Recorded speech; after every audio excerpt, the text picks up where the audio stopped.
بسم الله الرحمن الرحيم. السلام عليكم ورحمة الله وبركاته. السادة متابعي من قناة مول القدس على اليوتيوب، أهلا ومرحبا بكم. زي ما عودنا حضراتكم كل عروسة وكل ست بيت إن إحنا إن شاء الله بإذن الله هنشرح لحضرتك طقم اللي تستخدميه في المطبخ بتاعك. اليومين اللي فاتوا شرحنا طقم النوكلاين الكوري الجرانيت، والنهارده هنشرح الميلامين، وشرحنا لحضرتك الاستانلس قبل كده الاكدينيز. النهارده هنشرح طقم الميلامين لان ده من الاطقم المهمه جدا اللي حضرتك بتستخدميه في المطبخ، وعليه عبء كبير قوي في الاستخدام. يعني النهارده ان شاء الله باذن الله هنشرح لك التفاصيل بتاع الطقم كامله، والتكوين بتاع الطقم، وازاي حضرتك تتعاملي مع طقم الميلامين لانه من الاطقم اللي بتتحمل الشغل في المطبخ عموما. كل ست بيت بترمي عاتق كبير على الطقم ده. النهارده احنا معانا طقم الميلامين البيور ده 38 قطعه. احنا عارفين طبعا ان الميلامين كذا فئه، يعني عندنا البيور وعندنا الماليزي وعندنا الشريف، عندنا كذا فئه من الميلامين. طيب في بعض الناس بتسالني بتقول لي الميلامين نخش الميكرويف قد ايه؟ الميلامين يتغسل بميه فتره ولا ميه عاديه؟ الميلامين بيخش درجه حراره كام؟ هنشرح لحضرتك كل تفاصيل استخدام طقم الميلامين.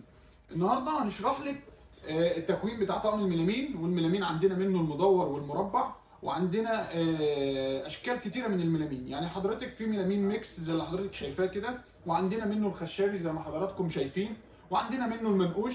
فاحنا هنشرح لحضرتك التكوين كامل سواء مربع او مدور. هو التكوين ما بيفرقش في المربع او المدور، ده 38 وده 38، ولكن احنا هنشرح لحضرتك كيفيه استخدام الميلامين او ازاي تستفادي من طقم الميلامين بتاعك. طقم الميلامين في البدايه بيتكون من 4 سرافيز زي ما حضرتك شايفه كده. احنا معانا بيكون معانا سرفيزين صغيرين بنفس الشكل ده طبعا في الطقم الميكس، وبيكون معاه معلقه، وبيكون معاه السرفيز الكبير الغويط. تمام يا جماعه؟ وفي سرفيز ثاني الرابع المربع، ده السرفيز المربع الرابع بتاع ال4 سرافيز. كده احنا شرحنا لحضرتك ال4 سرافيز اللي في طقم الميلامين. بعد الاطقم التكوين بتاعها بيختلف، ما بيكونش فيه 4 سرافيز، في اطقم بيبقى فيها 2 وفي اطقم بيبقى فيها 3. طيب نخش على الطبق الكبير اللي هو طبق المحاشي والمكرونات. ده بيبقى عباره عن 6 اطباق يا جماعه زي ما حضراتكم شايفين كده. تمام؟ في منه المدور وفي منه المربع اللي هو معانا ده بيكون 6 اطباق، ومعانا ال6 بيول الصغيرين، وفي تاني 6 بيول كبار. بيكون الفرق بين ده وده زي ما حضراتكم شايفين، بوله صغيره وبوله كبيره. البوله دي لها استخدام والبوله دي لها استخدام. دي بتكون للسوائل الدافيه اللي هي لسان عصفور، ملوخيه. دي ممكن تكون للسلطه، للمخلل، كل حاجه ولا استخدامها في الطقم. معانا 6 اطباق المسطحين الصغيرين، ودول بيستخدموا في الحلويات، ودول بيبقوا في كذا طقم، مش طقم الميلامين بس، دول بيبقى عندك في طقم الصيني وطقم الشاي والجاتوه. دول بيستخدموا في الحلويات، وبرضه ممكن تستخدميهم استخدام تاني. يعني لو حضرتك عندك عزومه وعندك عدد ممكن تستخدميهم، وليكن في تقديم قطع مكرونه، في مكرونه البشاميل، في تقديم الرز، بيسدوا معاكي يعني في العدد. طيب معانا 6 للغرف، معانا 6 اطباق للغرف زي ما حضرتك شايفه كده. 6 اطباق بيكونوا للغرف، ده طبق الغويط طبعا. ومعانا 2 بوله، معانا 2 بوله كبيره او السلطانيه الكبيره زي ما بنقول. دي البوله الكبيره اللي هي بتاع ال6 دول. تمام؟ اما دي السلطانيه الكبيره اللي هي حضرتك بتحطي فيها الفراخ وتحطي فيها اللحمه، ولها غطا عشان تحافظ على درجه الحراره بتاع المنتج بتاعك او اللحمه بتاعتك او الفراخ بتاعتك. تمام؟ احنا كده شرحنا التوزيع بتاع طقم الميلامين. طيب كيفيه استخدام الميلامين؟ استخدم الميلامين ازاي في الميكروويف؟ استغسل الميلامين ازاي؟ الميلامين يا جماعه ما فيهوش اي مشكله خالص ان حضرتك تغسليه في غساله الاطباق بتاعتك، دي حاجه. تاني حاجه بتدخليه الميكروويف تحت درجه حراره 100 درجه، عشان لو زادت درجه الحراره عن كده بتبدا تاثر على الماده الخام بتاع الميلامين. طيب حد يقول لي الوقت اللي بيخش الميلامين بيه الميكروويف قد ايه؟ هقول لحضرتك الوقت اللي بيخش فيه الميلامين الميكروويف ما يزيدش، ما يتخطاش عن الدقيقه. لان لما بيعدي الدقيقه بيبدا ياثر على الماده الخام بتاع الميلامين، وبيبدا ان هو يحصل تشققات في سطح الميلامين. يعني فيما معناه نحاول على قد ما نقدر نتجنب فكره ان انا احط الميلامين في الميكروويف.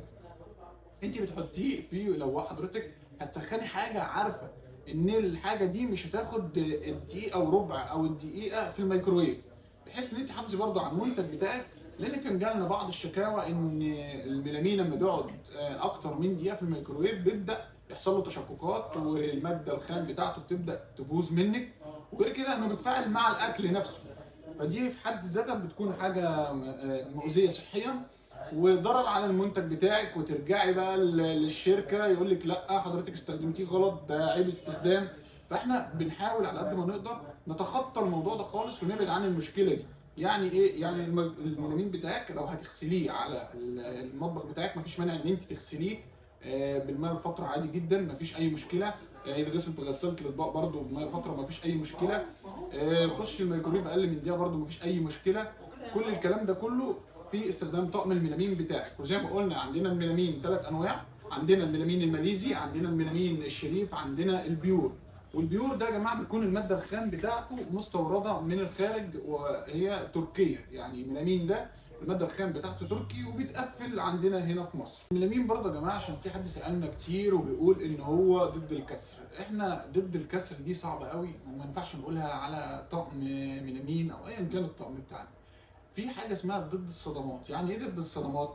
وهنختبر لحضرتك الطبق دلوقتي. ضد الصدمات ده لما يكون الطبق بتاعك وقع منك بالشكل ده على الارض كده، دي بيكون الشركه اللي مصنعه الطعم بتكون عامله حساب حاجه زي كده كويس جدا، وبيكون مدي طبقه كويسه للميلامين ويكون طبقه الصلابه بتاعته كويسه. اما لو الطقم وقع منك كده على الحرف بتاعه طبيعي انه يحصل له اي مشكله، وليكن بيتشطف بيتكسر. فضد الكسر دي ما بنرضاش نقولها. احنا هنوريكي برضه في الاختبار بتاعنا واحنا بنختبر الميلامين دلوقتي، هنوريكي ان هو ضد الصدمات ازاي. ان هو لو وقع من ايدك على الارض بالشكل ده ان شاء الله باذن الله مفيش اي مشاكل فيه. زي ما قلنا لحضراتكم يا جماعه ان احنا هنختبر الميلامين بتاعنا دلوقتي. هنعمل الاختبار بتاع الميلامين بتاعنا. ممكن حضرتك ارجع بحين من ورا خطوه اهو.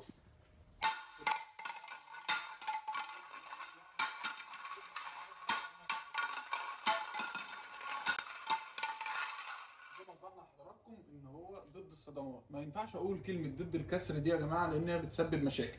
وليكن الطقم ده وقع مني على السيف بتاع الطبق هيتكسر، ده طبيعي، او يتشطف. في كلا الحالتين اصبح الطقم بتاعي تالف معايا.